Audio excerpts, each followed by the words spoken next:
Problema itu.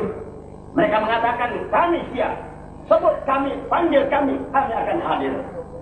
Ini tidak bertentangan dengan apa yang disabdakan oleh Rasulullah Sallallahu Alaihi Wasallam dalam kitab Al-Jami' As-Saghir dari Syekh Abdul Rahman As-Sayuti, Syekh Abdul Rahman bin Abi Bakar As-Sayuti.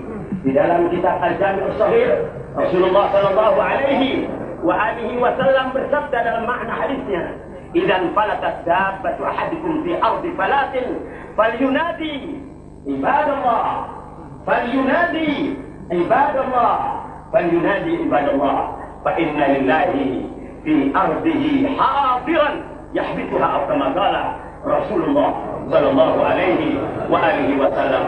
Rasulullah, junjungan kita yang kita ambil pelajarannya, mengajarkan kepada kita, hei umatku, apabila kalian berada dalam keadaan kesulitan, kehilangan apa saja, sesuatu yang menimpa musibah kepada kamu sekalian, panggil, ya ibadallah, hai hamba-hamba Allah. Hamba Allah, saudara, ini sabda Nabi pada saat beliau hidup. Beliau sampaikan kepada para sahabatnya, yang makna lengkapnya, hai umatku, apabila kalian ada kehilangan satu kendaraan di tengah-tengah gurun pasir yang tandus, di lautan gurun pasir yang tandus, di mana tidak ada satu manusia pun yang dapat mencari itu kendaraan kamu yang hilang, kalian cukup panggil ibadallah, hai hamba Allah. Hamba Allah itu terdiri daripada malaikat, terdiri daripada awliya, terdiri daripada asrar, terdiri daripada para wali-wali yang besar. Karena apa? Fa inna lillahi hadiran yahdisuha. Maka Tuhan masih mempunyai makhluknya, hambanya yang bisa menahan itu atau mengembalikan barang yang kita sedang cari-carinya. Saudara-saudara, kalau ada sementara orang yang menganggap bahwa kita ini syirik, datang ke makam para wali-wali, kita dianggap tidak boleh datang kepada para wali-wali, meminta kepada mereka. Saudara-saudara, kita tanya, mereka lebih tinggi dari Nabi atau lebih dibutuh dari mereka? Kita tanya kepada mereka, saudara-saudara sekalian.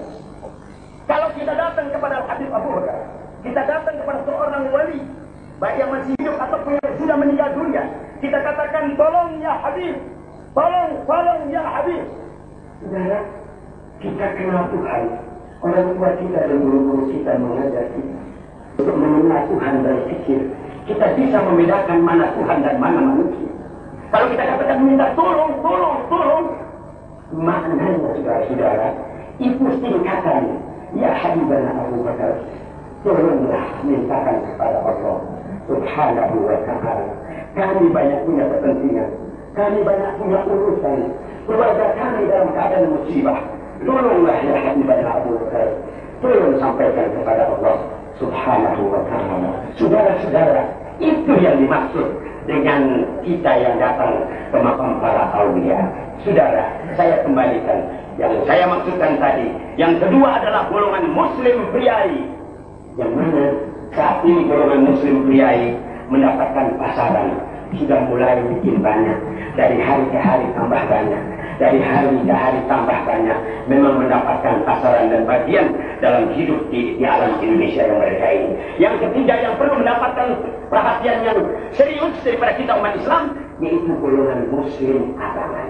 Golongan muslim abangan, ya golongan muslim yang namanya saja muslim, KTP-nya muslim, tetapi mereka tidak aktif menjalankan syariat Islam.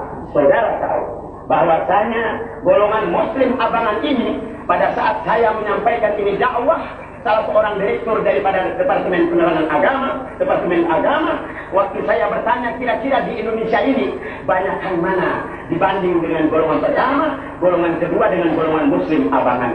Dijawab oleh Direktur Penerangan Agama Departemen Agama, beliau menjawab bahwa di Indonesia yang terbanyak adalah golongan muslim abangan.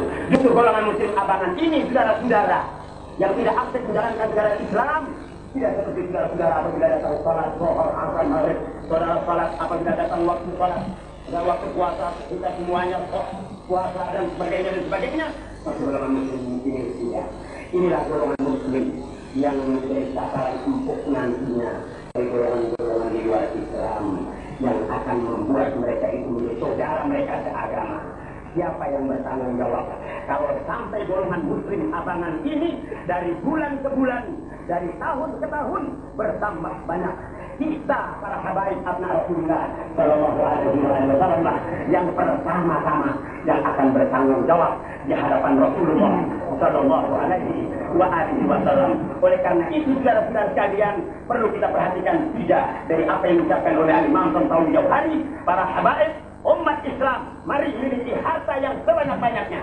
Utlubud dunya lil akhirah. Cari dunia untuk akhirat. Karena sesuatu perjalanan beragaman, sarana agama, mau membantu yatim piatu, rumah pesantren, rumah sakit, dan lainnya dan lain-lain sebagainya, tanpa mal, kata Sayyidina Ali, al-mal ruhul a'mal. Fulus adalah merupakan motor daripada kehidupan kita. Dan yang kedua, saudara-saudara sekalian, yaitu di samping al-mal, al-ilm. Al-ilm, mari saudara-saudara kita bertindak diri kita dengan ilmu dunia dan ilmu akhirat. Dan yang ketiga, yang paling penting dari semuanya itu tauhidul kalimah.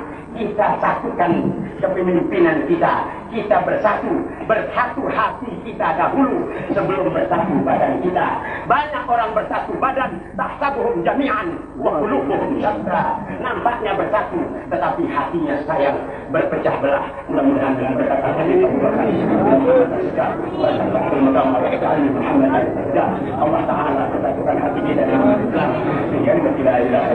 Assalamualaikum warahmatullahi wabarakatuh.